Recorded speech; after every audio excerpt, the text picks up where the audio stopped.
everyone, it's Sandra, and today's video is going to be about the products I rely on to take my look from day to night in a super short amount of time.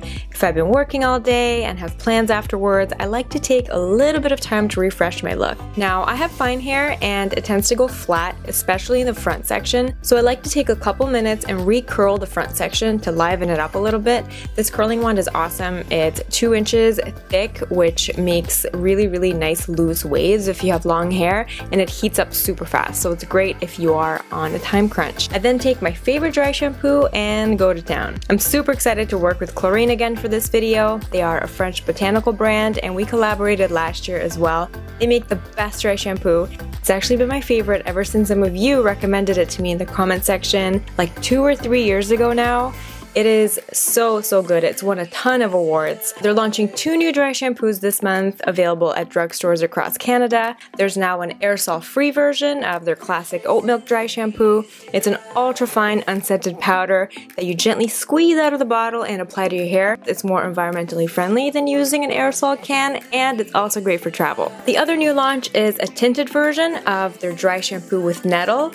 The dry shampoo with nettle formula is perfect for more oily hair types, as the nettle actually helps balance oil production in the scalp, and the new tinted version leaves absolutely no white cast in the hair, so it's perfect for brunettes. My roots are quite dark right now and I have no issues with this leaving any white streaks. You can see that it just blends in like a dream.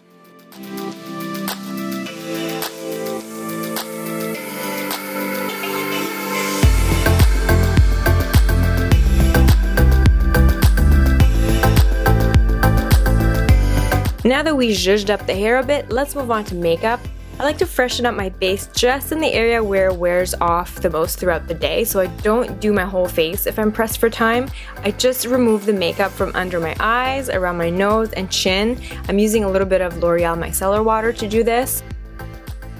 These are the areas that are like my trouble areas. It's where foundation either wears off or just looks a little bit crusty by the end of an 8 or 9 hour day. So I like to kind of start fresh in those areas and just blend it in with the rest of the makeup that's already there. I'm reapplying some under eye concealer. I don't love this, but I like it. I'm trying to use up what I have. The color's really nice.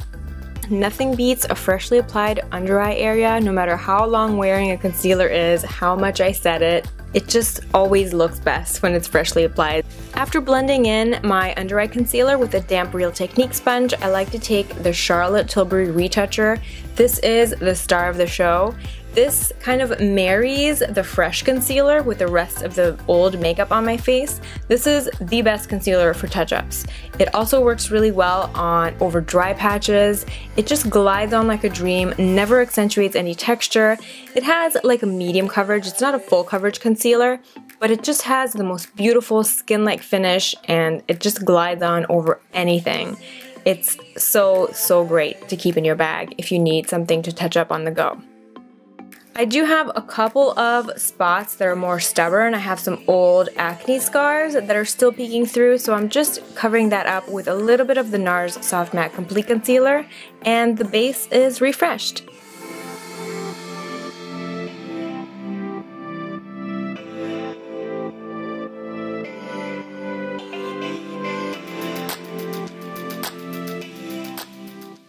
For the eyeshadow, I'm taking the same crease color I was wearing all day. I'm just building it up a little all over the lid.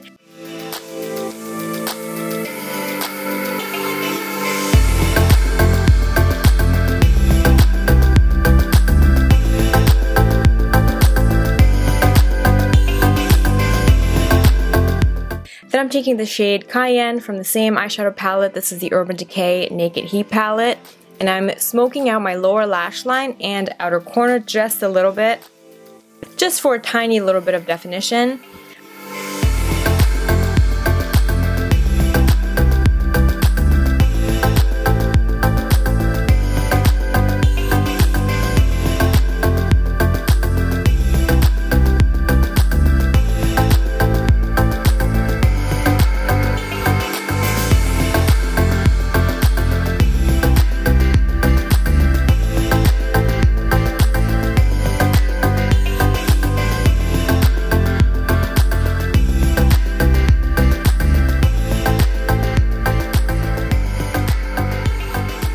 And I like to use this Too Faced bronzer to revive my cheek color. It's like a blush and bronzer hybrid, so it's super easy to just slap on and go. It has a nice satin finish, and if I have a few extra seconds to spare, I'll add a tiny bit of Becca Opal highlighter at the tops of my cheeks to make me look more glowy. I was never a really big highlighter person, never a really big dewy person. I've had oily skin and acne for the bulk of my adult life, so I've always been terrified of glow because I've just been so accustomed to mattifying everything that I can. But now I find that the older I get, the less I gravitate towards those matte finishes on my face. Even if my skin ends up looking more shiny, I've kind of just started to embrace that, and I think that on me at least, it ends up looking a little bit more youthful, and I'm really into it.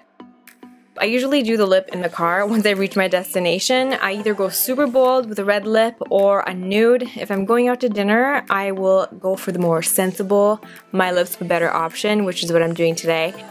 I like to keep things on the casual side, but polished if I'm going out during the week.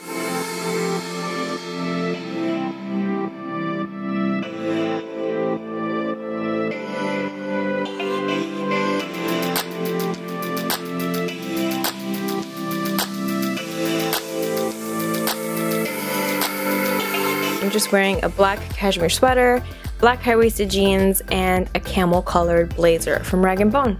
I'll be sure to link all the items featured in the description box below.